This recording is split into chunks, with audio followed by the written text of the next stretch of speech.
selamat datang di ibadah online GPDI Maranatha Malang. Tidak terasa kita sudah berada di minggu terakhir di bulan Januari 2022 ini. Bagaimana kabarnya? Saya percaya sampai detik ini kita masih menerima berkat Tuhan, kita masih diberkati sama Tuhan. Hari ini sebelum kita memulai ibadah, mari bersama-sama kita mau siapkan hati kita mau fokus kepada Tuhan. Saya mengajak kita semua untuk bersukacita bersama-sama di ibadah online ini dan jangan lupa untuk menyiapkan Alkitab, buku catatan dan juga alat tulis yang nanti akan kita gunakan untuk mendengar dan mencatat setiap firman Tuhan yang disampaikan. Sebelumnya mari bersama-sama kita bersatu di dalam doa.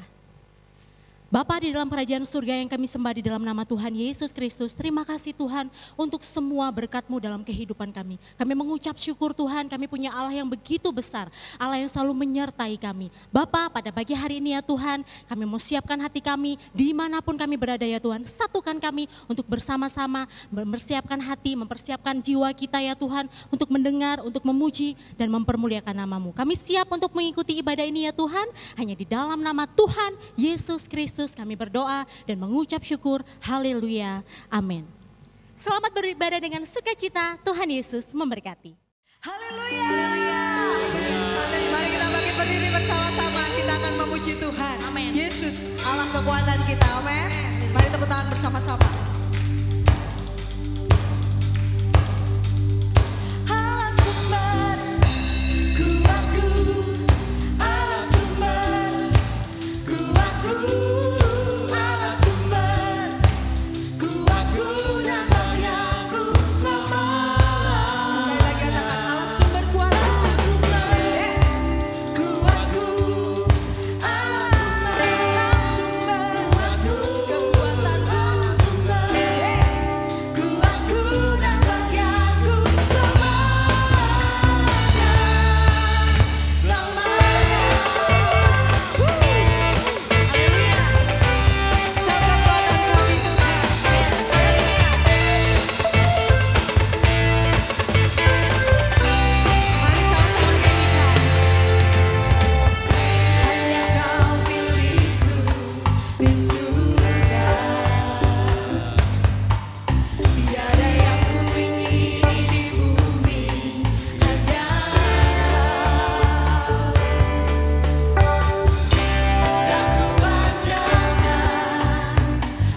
kekuatan kami. Ya Tuhan. Hanya Engkau penuntun jalan kami Tuhan. Dan biarlah kami mau dekat padamu. Kami mau ada di dalam hadirat-Mu Tuhan. Biarlah Roh-Mu menuntun setiap kami Yesus. Kami rindu selalu bersekutu dengan Engkau Bapa. Haleluya Yesus. Terima kasih Tuhan. Terima kasih Bapa. Hanya dekat Allahku, rasa tenang hatiku, Kau sertai jalanku.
kekuatan, memberikan kemenangan, memberikan jalan keluar buat setiap kami yang percaya. Terima kasih Yesus. Terima kasih Tuhan. Dan biarlah kami mau selalu dekat padamu Tuhan. Biarlah kami mau buka hati kami. Kami tidak mau pakai kekuatan kami sendiri. Karena kami tahu kami tidak mampu tanpa Engkau. Kuasa-Mu yang dahsyat, kuasa-Mu yang luar biasa, mujizat-Mu nyata atas setiap kami. Terima kasih Tuhan, terima kasih Yesus. Kami mau lebih lagi Engkau berikan kekuatan melalui firman-Mu Bapa. Berkati hamba-Mu yang akan menyampaikannya. Berkati kami semua yang mendengarkan Tuhan. Biarlah firman ini dapat menjadi rema, dapat menjadi kekuatan, dapat menjadi penuntun hidup kami. Terima kasih Tuhan. Kami mau buka hati kami mau terima firman yang daripada-Mu. Berkati setiap kami, berkati hamba-Mu. Kami siap terima firman Tuhan. Hanya di dalam nama Tuhan Yesus Kristus mengucap syukur dan berdoa. Mari semua yang percaya katakan amin. Haleluya.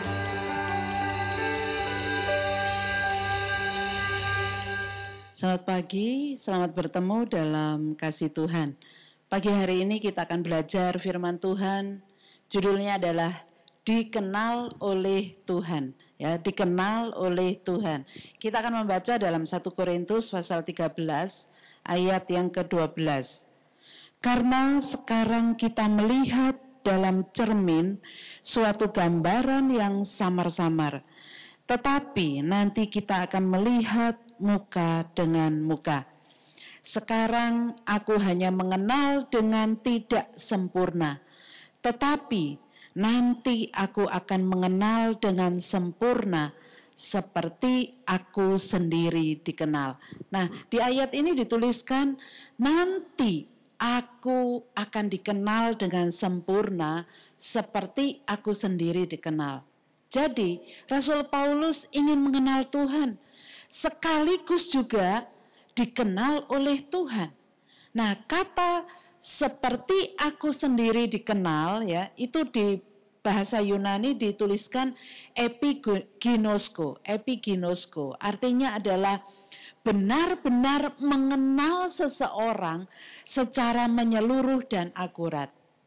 Nah, kalau kita ingin mengenal Tuhan secara mendalam, maka Tuhan juga ingin mengenal saudara dan saya secara mendalam juga, ya. Nah, contohnya adalah banyak kali kita itu seperti pada waktu Gracia Polii dan Apriani Rahayu beberapa waktu yang lalu menang dalam pertandingan badminton ya, dan banyak orang itu merasa tiba-tiba jadi sok kenal dan sok dekat dengan Gracia Polii.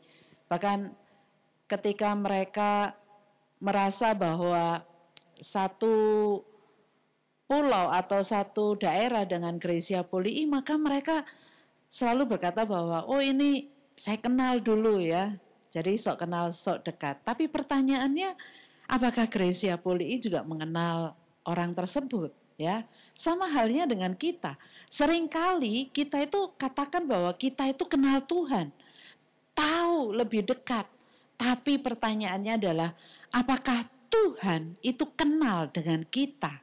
Ya, jadi siapa diri kita yang sebenarnya yang ada di dalam kita itu bukan hanya gambaran yang kita sering perlihatkan atau tunjukkan kepada orang lain.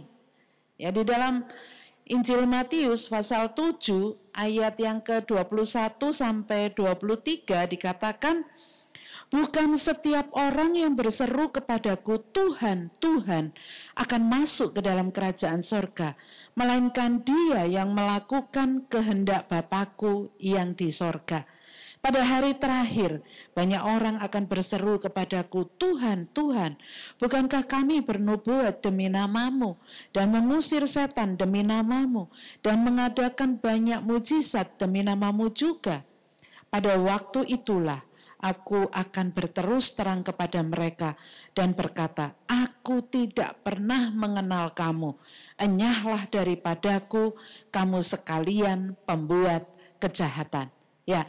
Nah, dalam pengejaran kita untuk melakukan hal-hal yang besar bagi Tuhan atau menjadi hebat bagi Tuhan, maka seringkali kita kehilangan hal yang paling penting, yaitu dikenal oleh Tuhan. Menjadi orang yang besar bagi Tuhan itu tidak salah. Tapi pada saat yang bersamaan ada hal yang sama pentingnya yang saya dan saudara harus kejar. Apa itu? Saudara dan saya perlu dikenal oleh Tuhan. Saudara mengenal Tuhan, tapi pertanyaannya, apakah Tuhan mengenal saudara? Oleh sebab itu, hari ini saya akan membagikan kepada saudara apa artinya dikenal oleh Tuhan. Yang nomor 1, punya identitas di dalam Kristus. Ya, punya identitas di dalam Kristus. Kita akan membaca ada satu kisah yang dituliskan di dalam Injil Lukas pasal 16 ayat 19 sampai 26, ya. Ayat 19 sampai 26. Ya. Agak cukup panjang di sini ya. Saya akan membacakan untuk saudara. Ada seorang kaya yang selalu berpakaian jubah ungu dan kain halus, dan setiap hari ia bersukaria dalam kemewahan. Dan ada seorang pengemis bernama Lazarus, badannya penuh dengan borok, berbaring dekat pintu rumah orang kaya itu, dan ingin menghilangkan laparnya dengan apa yang jatuh dari meja orang kaya itu. Malahan anjing-anjing datang dan menjilat boroknya. Kemudian matilah orang miskin itu, lalu dibawa oleh malaikat-malaikat ke pangkuan Abraham. Orang kaya itu juga mati, lalu dikubur. Dan sementara ia menderita sengsara di alam maut, ia memandang ke atas, dan dari jauh dilihatnya Abraham dan Lazarus duduk di pangkuannya. Lalu ia berseru, katanya, Bapak Abraham, kasihanilah aku. Suruhlah Lazarus supaya ia mencelupkan ujung jarinya ke dalam air dan menyejukkan lidahku, sebab aku sangat kesakitan dalam nyala api ini. Tetapi Abraham berkata, Anak, ingatlah bahwa engkau telah menerima segala yang baik sewaktu hidupmu, sedangkan Lazarus segala yang buruk. Sekarang ia mendapat hiburan dan engkau sangat menderita. Selain daripada itu, di antara kami dan engkau terbentang jurang yang tak terseberangi, supaya mereka yang mau pergi dari sini kepadamu ataupun mereka yang mau datang dari situ kepada kami tidak dapat menyeberang. Ya, nah kisah ini sangat menarik ya. Orang yang dikenal Tuhan adalah orang yang punya identitas di dalam Kristus.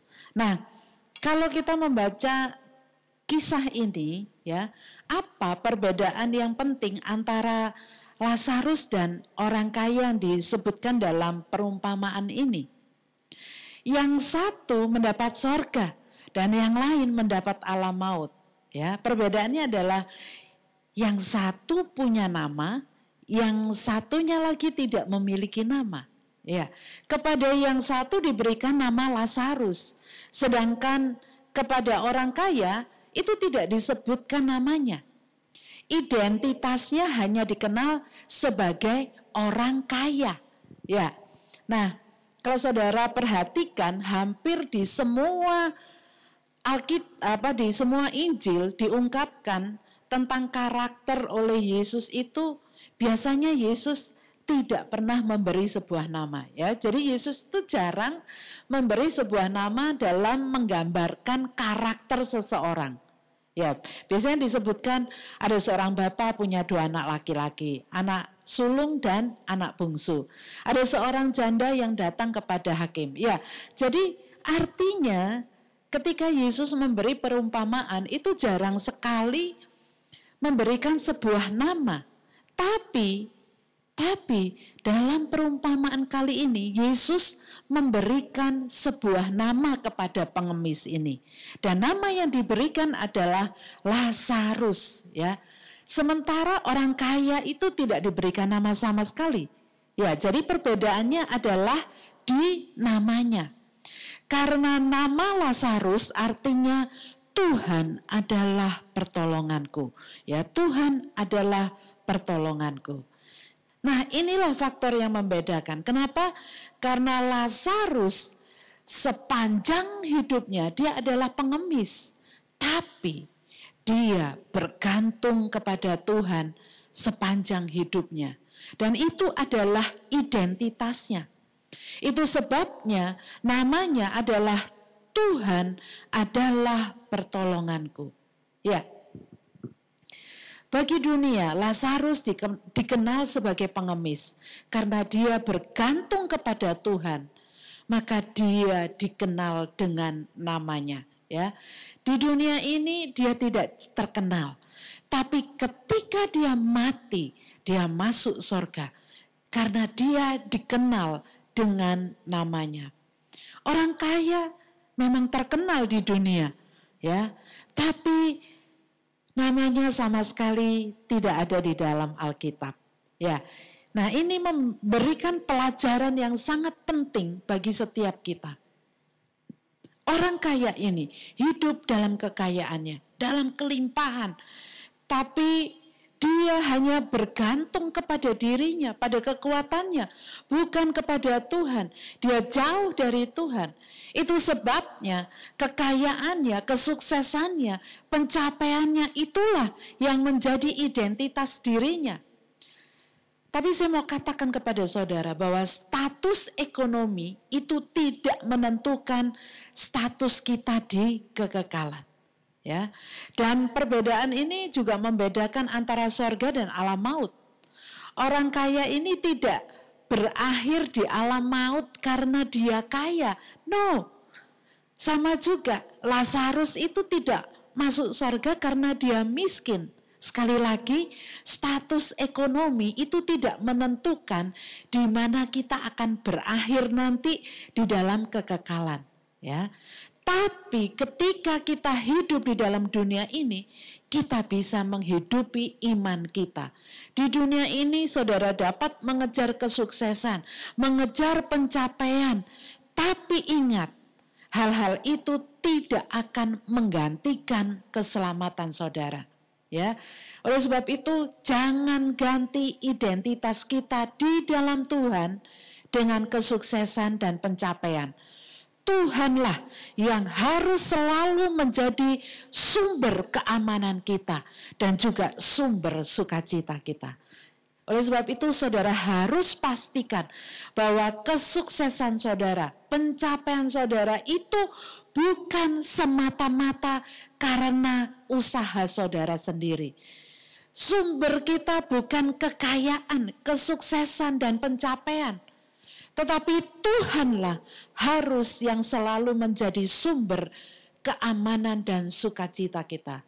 Inilah yang Tuhan Yesus maksudkan di dalam Injil Lukas pasal 18. Ya. Jadi ingat, Injil Lukas pasal 16. Jadi ingat ketika Tuhan Yesus berbicara dengan pemimpin atau pemuda kaya, ingat bahwa sekali lagi saya katakan Tuhan Yesus itu tidak menentang kekayaannya. Tapi ketika orang kaya ini datang kepada Yesus dan bertanya, ya, datang kepada Yesus dan dia bertanya, Guru yang baik, apa yang harus aku perbuat untuk memperoleh hidup yang kekal? Dan segera Tuhan Yesus itu melihat ke dalam hati, ya. Dan Tuhan Yesus itu tahu bahwa anak muda yang kaya ini, dia tidak menaruh identitas dan keamanannya di dalam Tuhan. Ya, orang muda yang kaya ini berpikir untuk mencapai hidup yang kekal, itu adalah dengan pekerjaan baik, ya, melalui perbuatan baik, dan untuk mencapainya itu dengan kekuatan kita sendiri. Jadi anak muda yang kaya ini adalah orang yang agamawi, ya. Dia sangat sukses dan juga sangat kaya. Dan dia ingin tahu dari Tuhan Yesus, Apalagi yang harus dia lakukan? Apalagi yang harus dia lakukan supaya dia memperoleh hidup yang kekal? Dia ingin mendengar apa yang dikatakan Tuhan Yesus. Apa pendapat Tuhan Yesus untuk mendapatkan yang terbaik sebagai pencapaiannya, ya, untuk membenarkan dirinya sendiri. Tapi Tuhan Yesus melihat jauh ke dalam hatinya dan memberitahu apa yang harusnya anak muda yang kaya ini lakukan. Ya, sayangnya pemimpin muda yang kaya ini dia tidak punya kebebasan untuk menikmati siapa dirinya dan apa yang dia miliki di dalam Tuhan. Tuhan Yesus tahu bahwa anak muda yang kaya ini hidup dalam keagamawian, ya, hidup secara agamawi, dan juga dia diperbudak oleh uang. Karena selama di dunia ini, anak muda ini punya nilai diri dari pekerjaannya. Gambar dirinya diperoleh dari kesuksesan dan pencapaiannya. Dari apa yang selama ini dia telah kerjakan. Dengan pekerjaan baik yang dia lakukan. Dengan agamawi, ya, yang dia lakukan. Dengan moralitas yang baik. Dan dia punya gambar diri yang lebih baik dari orang lain. Ya, anak muda, ya, beberapa anak muda di tempat ini tentu kalian setuju dengan saya bahwa kita itu mendapat gambar diri kita, nilai kita itu merasa lebih baik dari orang lain, ya. Sehingga saudara menghidupi kehidupan saudara dengan mengambil nilai dari orang lain dan kadang-kadang memandang rendah yang lainnya.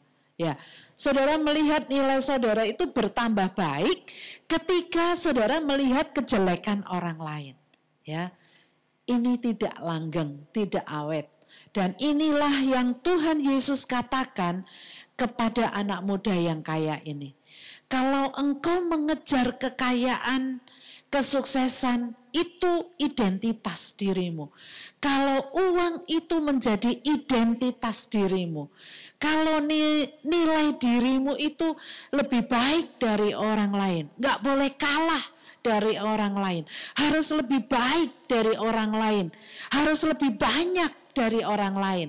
Anak muda, saya katakan, itu salah dan itu tidak awet. Ya, dan saudara bisa terperangkap dalam jebakan yang salah. Karena selalu ingin sukses, selalu ingin kaya. Dan saudara ingin selalu lebih dari yang lainnya untuk mendapatkan pencapaian-pencapaian. Maka saudara akan merasa gagal kalau saudara tidak bisa mencapainya. Dan akhirnya saudara merasa tidak berguna dalam dunia ini. Ya, dan ini berbahaya. Karena ini adalah akan menjadi siklus yang mematikan, yang akan menghancurkan kita. Sekali lagi, tidak ada kekayaan, kecerdasan, moralitas, atau agamawi di sini yang direndahkan oleh Tuhan Yesus. Tapi yang Yesus inginkan adalah supaya anak muda ini mendekati dan mengikut Tuhan Yesus. Tuhan Yesus menjadi identitas utama dalam kehidupannya. Tuhan Yesus sebagai nilai dirinya dan gambar dirinya. Apa yang Tuhan Yesus kerjakan adalah memberitahu anak muda yang kaya ini bahwa kekayaan, moralitas, agamawi itu bisa digunakan sepenuhnya, bisa saudara gunakan ya sepenuhnya. Supaya saudara bisa mengekspresikannya di dalam Tuhan. Itulah yang Yesus inginkan untuk anak muda yang kaya ini alami, ya. Karena identitas kita di dalam Tuhan itu akan memberikan kepada kita kebebasan di dalam Kristus untuk menikmati apa yang kita miliki atau siapa kita tanpa diperbudak oleh prestasi dan agama. Ya, pertanyaannya adalah, siapakah orang yang dikenal Tuhan? Orang yang memiliki identitas di dalam Kristus. Ya, bahkan ketika mereka mengejar kesuksesan dan pencapaian dalam kehidupannya, milikilah identitas di dalam Kristus. Ya, jangan seperti anak muda yang tidak dikenal namanya. Ketika dia sampai di sorga, dia tidak pernah dikenal namanya. Pastikan ketika saudara mengejar kesuksesan, Tuhan Yesus merupakan identitas kita. Jadikan Tuhan sebagai sumber keamanan kita, sumber sukacita kita. Ya.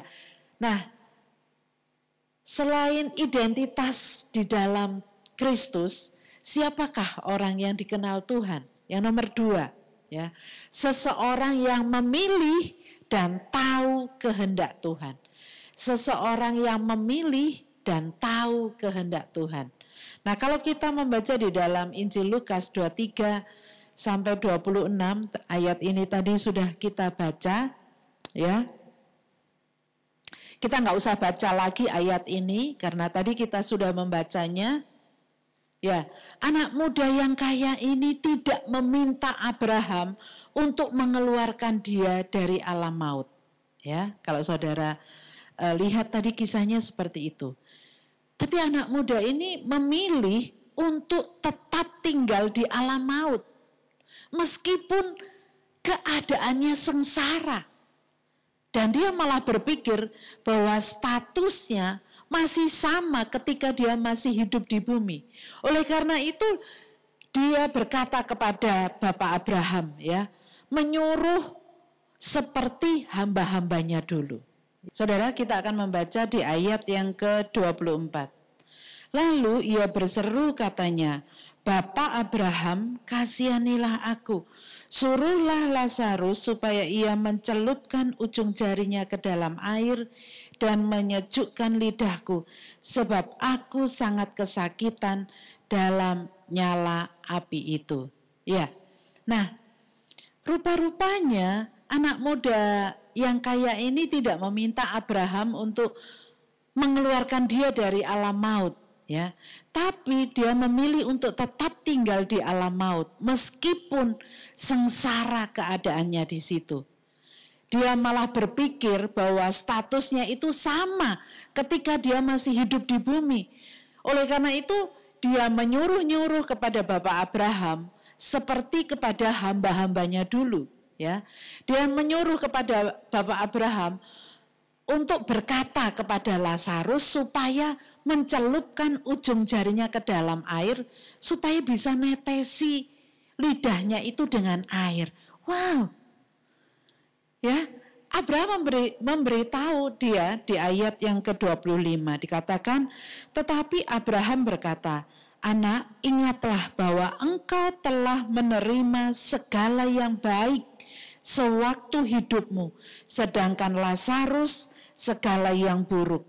Sekarang ia mendapat hiburan dan engkau sangat menderita. Nah, saudara lihat di sini dituliskan, engkau telah menerima segala yang baik sewaktu hidupmu, sedangkan Lazarus menerima segala yang buruk. Nah, ada kuncinya rupanya di sini ya, di kalimat ini, kata menerima.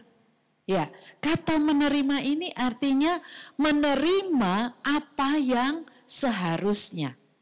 Orang kaya ini dalam hidupnya, dalam kekayaannya, dalam menjalin jaringannya, di status sosialnya, karena kepandaiannya, mungkin dia lulusan Harvard dengan predikat cum laude, ya. Mungkin dia adalah orang yang sangat cerdas dalam bisnisnya, sehingga dia bisa membangun kekayaannya dengan kecerdasannya. Dan ini memang upah yang pantas dia terima. Dan itu adalah hasil dari kesuksesannya. Dan itu memang layak untuk dia terima. Dan Lazarus hidup di sisi yang sebaliknya. Karena dia miskin, mungkin karena dia tidak berpendidikan. Mungkin dia punya sakit penyakit dan dia mungkin membuat kesalahan-kesalahan dalam memilih jalan hidupnya. Dan akhirnya karena hal-hal itu dia punya kesulitan dalam hidupnya. Dan kata menerima di sini adalah sesuai dengan apa yang layak mereka dapatkan. Nah, di sini kita bisa menarik pelajarannya. Tidak peduli apa yang terjadi pada saudara, itu adalah bagaimana saudara memilih untuk menanggapi Tuhan. Itu yang sangat penting. Bukan apa yang terjadi dalam kehidupan kita, tapi bagaimana ketika kita memilih untuk menanggapi Tuhan. Itu yang sangat-sangat penting. Apakah saudara masih taat dan tunduk untuk datang kepada Tuhan ketika saudara mengalami kesulitan atau hal-hal buruk? Atau sebaliknya, saudara malah menyalahkan Tuhan dan membuat saudara itu menjadi Tuhan dalam kehidupan saudara sendiri. Dalam kasus orang kaya ini, saudara dapat menjadi orang kaya dan karena dia sukses, pandai kerja, dan memiliki hal yang luar biasa dalam hidup ini, maka dia akan menerima yang pantas untuk didapatkan. Tetapi saudara, kalau akhirnya hal itu membuat sombong, membuat menjadi egois dan arogan, tentunya hal itu tidak akan menyenangkan hati Tuhan. Tapi sebaliknya, ya, kalau saudara sukses tapi tetap rendah hati dan tahu kehendak Tuhan, dan Tuhan menjadi yang prioritas dalam kehidupan saudara, dan saudara punya identitas di dalam Kristus, maka kehidupan saudara akan diberkati. Yang percaya katakan amin. Ya. Nah, belajar dari Lazarus. Mungkin ada di antara saudara yang sementara mengalami kegagalan, sementara mengalami tragedi seperti Lazarus. Mungkin sementara saudara mengalami sakit penyakit. Ketika saudara sedang mengalami hal-hal yang buruk, sedang mengalami sakit penyakit, sedang menderita, bagaimana tanggapan saudara? Apakah saudara tetap teguh, tetap beriman kepada Yesus Kristus? Atau saudara akan berbalik dari Tuhan? Saudara akan menyalahkan Tuhan? Biarlah saudara tetap teguh dan bertekun di dalam Tuhan, maka saudara akan diselamatkan. Nah, ada pelajaran yang menarik yang bisa kita pelajari kali ini, ya. Terlepas dari penderitaan dalam kehidupan ini, terlepas dari kesulitan hidup ini. Ketika Lazarus ada di bumi ini, meskipun dia tidak mengalami kesenangan, meskipun dia tidak mengalami terobosan-terobosan, ya, meskipun Tuhan tidak mengentas dia dari kemiskinan, dan mungkin dia mati di jalanan. Dan oleh karena itu, malaikat mengangkat dia untuk didudukkan di pangkuan Bapak Abraham. Dan ketika dia mendapatkan keselamatan dari Tuhan, karena dia memegang identitasnya di dalam Kristus, dia dikenal sebagai Lazarus. Artinya, dia masih berpegang teguh kepada Tuhan, karena Tuhan adalah penolongnya. Ya, sekalipun Tuhan sepertinya tidak pernah menolong sepanjang hidupnya, tapi Lazarus tetap memegang teguh imannya. Nah, saudara, apa yang terjadi dengan Lazarus? Dia tetap memilih untuk taat. Dia tetap memilih untuk tetap teguh imannya kepada Tuhan Yesus Kristus. Menyerahkan kehidupan sepenuhnya kepada Tuhan dan berkata, meskipun Tuhan tidak menolongku di dunia ini, tapi aku percaya Tuhan akan menyelamatkanku.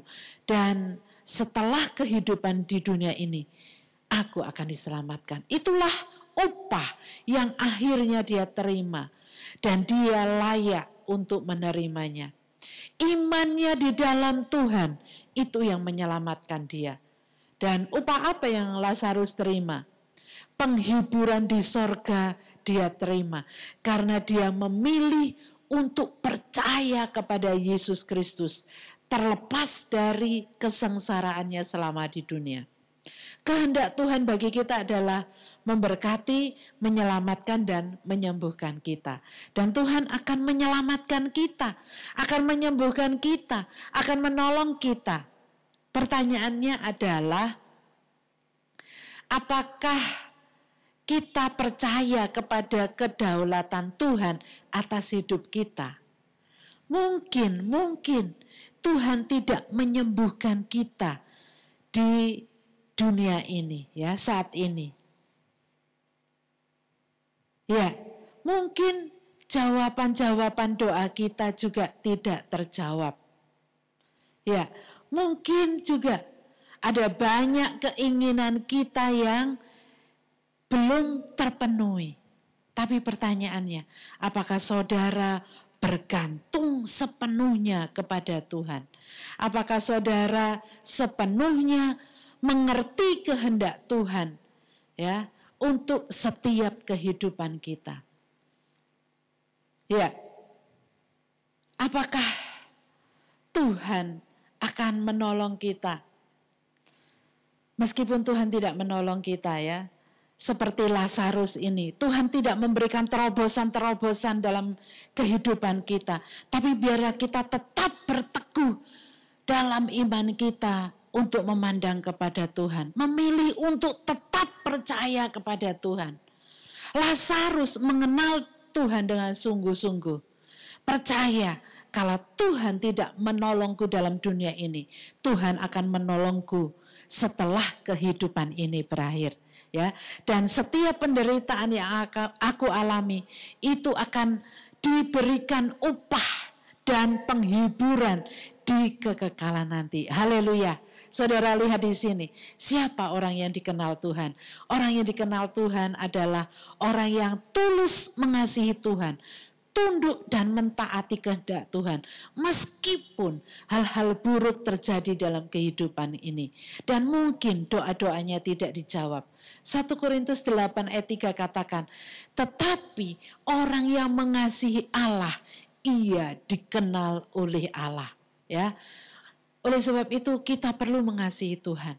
Ini mengingatkan juga kepada kita tentang Tuhan Yesus. Di dalam Filipi 2 ayat yang ke-8 dikatakan, dan dalam keadaan sebagai manusia, ia telah merendahkan dirinya dan taat sampai mati, bahkan sampai mati di kayu salib. Saudara lihat, ini adalah keteladanan dari Tuhan Yesus. Ya, Tuhan Yesus tetap taat kepada Allah Bapa, bahkan sampai mati di kayu salib. Yesus tidak dilepaskan dari kayu salib. Oleh karena itu Yesus menyerahkan kehidupannya sepenuhnya kepada Allah Bapa. Yesus memilih untuk mentaati sepenuhnya kehendak Allah Bapa dalam kehidupannya. Ya, oleh sebab itu Ibrani 12 ayat 2 katakan, marilah kita melakukannya dengan mata yang tertuju kepada Yesus yang memimpin kita dalam iman dan membawa iman itu kepada kesempurnaan, yang dengan mengabaikan kehinaan tekun memikul salib, ganti sukacita yang disediakan bagi Dia yang sekarang duduk di sebelah kanan tahta Allah. Ya, sebenarnya Yesus dapat memilih untuk menghindari kesengsaraan di kayu salib, terutama kesempatan di Taman Getsemani ketika pasukan Romawi itu datang dan menangkap Yesus. Saudara ingat, Petrus segera dia mengambil pedang kemudian memotong telinga pasukan itu. Dan saat itu di tengah-tengah keributan itu sebenarnya Yesus bisa melarikan diri. Tapi apa yang ditulis oleh Alkitab? Dalam Matius 26 ayat 53 sampai 54 dikatakan, atau kau sangka bahwa aku tidak dapat berseru kepada Bapakku supaya ia segera mengirim lebih dari 12 pasukan malaikat membantu aku? Jika begitu, bagaimanakah akan digenapi yang tertulis dalam kitab suci yang mengatakan bahwa harus terjadi demikian? Ya, Yesus memilih kedewasaan di atas mujizat. Artinya, Yesus tidak bergantung kepada mujizat, tapi Yesus lebih memilih untuk tunduk kepada kehendak Allah Bapa, bukan seenaknya sendiri. Yesus memilih untuk tetap tinggal, bukan melarikan diri. Yesus lebih memilih untuk menjalani proses, bukan sesuatu yang instan. Yesus lebih memilih untuk penundukan diri, bukan keinginan diri. Karena Yesus memilih untuk taat kepada kehendak Tuhan, ya. Terlepas dari penderitaannya, terlepas dari kesengsaraannya, dia lebih memilih kepada tunduk kepada kehendak Tuhan. Inilah yang menjadi keinginan setiap kita, ya. Apapun yang terjadi dalam kehidupan saudara, biarlah saudara lebih tunduk kepada kedaulatan Tuhan. Mungkin saat ini doa-doa saudara tidak terjawab. Saudara ada dalam keadaan sakit yang tidak sembuh-sembuh, tapi tunduklah kepada kedaulatan Tuhan. Karena saudara akan menerima upah yang akan saudara terima di sorga nanti. Biarlah pelajaran tentang Lazarus, ya, dan keteladanan Yesus ini juga akan menjadi pelajaran bagi setiap kita untuk kita bisa dikenal oleh Tuhan, supaya kita memperoleh identitas kita di dalam diri Kristus, dan kita lebih memilih untuk tunduk taat kepada kehendak Tuhan. Biarlah firman Tuhan pagi hari ini bisa menjadi pelajaran bagi setiap kita. Apapun yang saudara hadapi hari-hari ini, mungkin kesulitan hidup, ya, mungkin sakit penyakit, tetapi biarlah saudara tetap ada di dalam Tuhan. Ayat yang terakhir, Hosea 6 ayat yang ketiga dikatakan, marilah kita mengenal dan berusaha sungguh-sungguh mengenal Tuhan. Ia pasti muncul seperti fajar. Ia akan datang kepada kita seperti hujan pada akhir musim yang mengairi bumi. Ya, biarlah kita mempunyai keinginan untuk mengenal Tuhan, dan kita pun dikenal oleh Allah karena kita punya identitas di dalam Kristus dan memilih dan tahu kehendak Tuhan. Mari kita sama-sama tundukkan kepala, kita akan berdoa.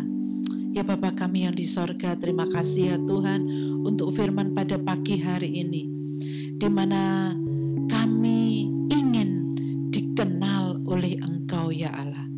Biarlah kami boleh mempunyai identitas kami di dalam Kristus, dan kami bisa memutuskan untuk memilih dan tahu kehendak-Mu ya Tuhan, untuk taat kepada kehendak-Mu, untuk taat kepada kedaulatan-Mu.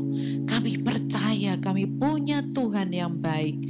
Oleh sebab itu ya Tuhan, biarlah Engkau yang tahu masalah-masalah yang kami hadapi, dan kami percaya bahwa Engkau dapat menolong kami. Kami percaya bahwa Engkau juga dapat menyembuhkan kami. Engkau dapat memberi terobosan-terobosan dalam setiap kehidupan kami. Dan kalaupun Engkau tidak menolong kami sampai saat ini, kami tetap percaya, tetap berpegang teguh kepada iman kami kepada Yesus Kristus yang menyelamatkan kami. Mari ya Tuhan, tambahkan iman kami untuk tetap berpegang teguh erat-erat kepada Engkau ya Tuhan. Tetap memandang Engkau sebagai penolong kami. Terima kasih ya Tuhan, biarlah kami boleh menyenangkan hati Engkau dan menjadi keinginan kami dikenal oleh Allah. Terima kasih, kami menerima firman-Mu hanya di dalam nama Tuhan Yesus Kristus. Mari semua yang percaya katakan amin. Ya, puji Tuhan, selamat pagi jemaat Tuhan. Sebelum memberi, kita dasari dulu iman kita ya. Bersama jemaat Tuhan melalui ibadah online pagi hari ini. Markus 12 ayat 41 sampai 44. 41 sampai 44. Pada suatu kali Yesus duduk menghadapi peti persembahan dan memperhatikan bagaimana orang banyak memasukkan uang ke dalam peti itu. Banyak orang kaya memberi jumlah yang besar. Lalu datanglah seorang janda yang masih miskin dan ia memasukkan 2 peser, yaitu 1 duit. Maka dipanggilnya murid-muridnya dan berkata kepada mereka, "Aku berkata kepadamu, sesungguhnya janda miskin ini memberi lebih banyak daripada semua orang yang memasukkan uang ke dalam peti persembahan. Sebab mereka semua memberi dengan kelimpahan, tetapi janda ini memberi dari kekurangannya. Semua yang ada padanya yaitu seluruh nafkahnya." Puji Tuhan.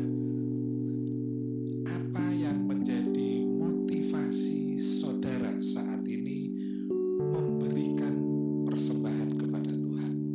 Ya, banyak orang Kristen berpikir, ya dari dulu orang Kristen memberi persembahan, maka saya juga harus memberi persembahan.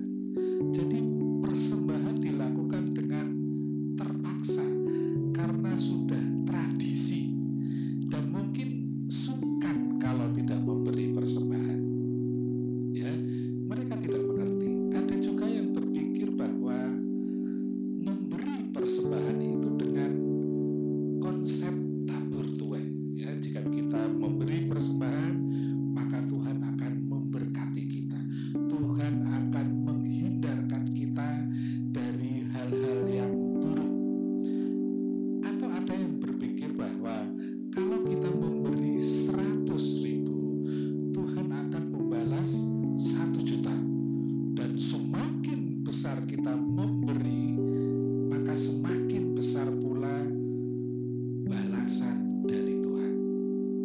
Ya, dengan demikian persembahan menjadi sogokan buat Tuhan agar tidak memberikan hal buruk ya pada kita dan selalu memberkati kita. Lalu bagaimana konsep persembahan Kristen sesuai dengan firman Tuhan yang kita baca pada hari ini? Ya. Pada dasarnya yang harus menjadi motivasi atau alasan utama memberi persembahan kepada Tuhan adalah kesadaran kita bahwa segala sesuatunya adalah milik Allah. Kesadaran bahwa segala sesuatu adalah dari Dia, oleh Dia, dan kepada Dia. Inilah yang membuat janda miskin dapat memberi persembahan dengan benar dan dipuji oleh Tuhan Yesus. Markus 12 ayat yang ke-44, sebab mereka semua memberi dari kelimpahannya, tetapi janda ini memberi dari kekurangannya, semua yang ada padanya, yaitu seluruh nafkahnya. Menurut saya, janda miskin ini dengan berani memberikan seluruh nafkahnya kepada Tuhan karena didorong oleh kasih yang tulus kepada Tuhan di dalam hatinya yang paling dalam.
banyak orang Kristen yang memberi persembahan dengan berlindung di balik kasih yang tulus. Tuhan menginginkan kita memberi dengan pengorbanan, ya, demi kasihnya yang tulus kepada umat manusia, saudara dan saya. Ia rela mengorbankan nyawanya di atas kayu salib dan rela kehilangan segala-galanya untuk janda miskin itu dan untuk kita semua pada hari ini. Haleluya, puji Tuhan. Siapkan persembahan saudara, ya. Ya, mari kita tundukkan kepala, kita berdoa. Bapa yang mengasihi setiap anak-anak Tuhan, sebentar kami akan memberi persembahan, baik persepuluhan, diakonia. Kami percaya Tuhan melihat tangan-tangan yang akan memberi persembahan. Mari Tuhan, berapapun persembahan yang jemaat berikan, kami percaya Tuhan memberkati. Tuhan melipat gandakan agar mereka berkecukupan. Terima kasih. Terima kasih, memberkati setiap tangan-tangan yang sudah memberi. Dalam nama Tuhan Yesus Kristus kami sudah berdoa dan mengucap syukur. Mari semua yang percaya katakan amin. Tuhan memberkati. Puji Tuhan, kembali kita tundukkan kepala. Kita sama-sama akhiri ibadah online pada pagi hari ini. Kami tahu dan percaya bahwa Tuhan sudah menolong dari hari ke hari dalam kehidupan kami. Dan kami percaya bahwa Tuhan sudah mencurahkan berkat kepada jemaat. Terima kasih, dan pagi ini Tuhan melihat setiap hati kami, Tuhan mengoreksi setiap bagian kehidupan kami agar iman kami tetap dalam genggaman nama Tuhan. Terima kasih, dan saat ini kami doakan setiap jemaat yang berulang tahun di bulan Januari, kiranya Tuhan memberkati. Tuhan beri kekuatan, kesuksesan dalam segala hal. Dan kami percaya Tuhan juga melindungi di setiap kegiatan yang jemaat lakukan. Terima kasih. Terima kasih. Berkati setiap jemaat yang sudah mengikuti ibadah, demikian juga setiap pelayan yang sudah terlibat melayani di pagi hari ini. Terima kasih. Diberkati setiap usaha, jemaat, toko, sekolah, kuliah, pekerjaan, semuanya untuk kemuliaan nama Tuhan. Terima kasih. Terima kasih Yesus. Mari kedangkan tangan kita, diberkati dari Allah Bapa, kasih karunia Tuhan Yesus Kristus, dan persekutuan Roh Kudus menyertai saudara sekalian. Mulai hari ini sampai Maranatha, Tuhan datang kembali. Dalam nama Tuhan Yesus Kristus, mari semua yang percaya katakan amin. Puji Tuhan, Tuhan Yesus memberkati. Sampai jumpa minggu depan. Haleluya. Tuhan Yesus memberkati. Haleluya. Haleluya. Mari kita bernyanyi lagi. Kau simpan kekuatan kami Tuhan. Amin.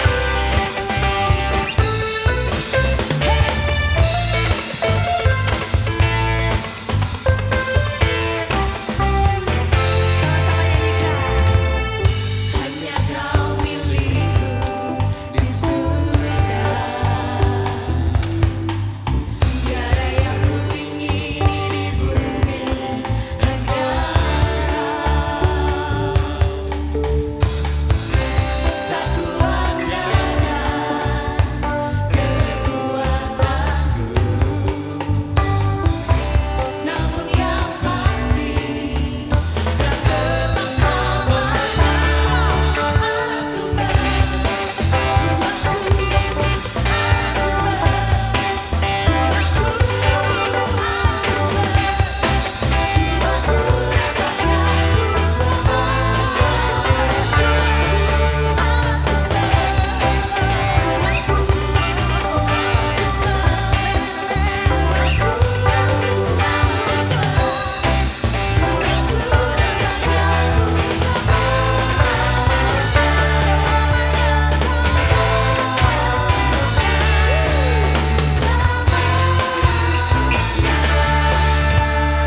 Bagaimana nih dengan ibadah online kita hari ini? Saya percaya kita menangkap sesuatu yang baru. Meskipun ini minggu terakhir, tapi berkat yang kita terima itu juga berkat yang luar biasa, sama seperti yang sebelum-sebelumnya. Saya mengingatkan kepada kita semua untuk membagikan channel YouTube GPDI Maranatha Malang ini kepada semua rekan kita, dimanapun mereka berada, agar mereka juga mendapat menerima sesuatu yang baru sama seperti kita. Dan jangan lupa untuk subscribe channel YouTube GPDI Maranatha Malang.